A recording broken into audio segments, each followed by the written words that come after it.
يقول خلى الدعاوي يا رفيقي سهالات، والله ما به شي يجرح ويقهر. ريح ضميرك، لا تفكر في الأزمات، الهم لا شلته مع الوقت يكبر. لا تكترث من هرج عاذل وشمات، من كان قد القول فالوجه يظهر.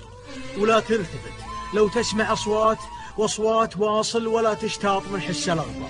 كثف جهودك وانت قد المهمات، وعانق سما الإبداع يا طير واشهر. الناس ما يعطونك الا لجلهات، واكثرهم يشوفون حسنتك منكر. لانك وصلت يلحقونك ملامات، ولانك قدرت وغيرك يقول ما اقدر، ولانك كسبت يجيك منهم عداوات، ولانك برزت اسمك على كل منبر، ولانك تجاوزت المحن والصعوبات، ولانك شهرت تحط من تحت مجهر، ولانك تعليت الجبال المنيفات، ولانك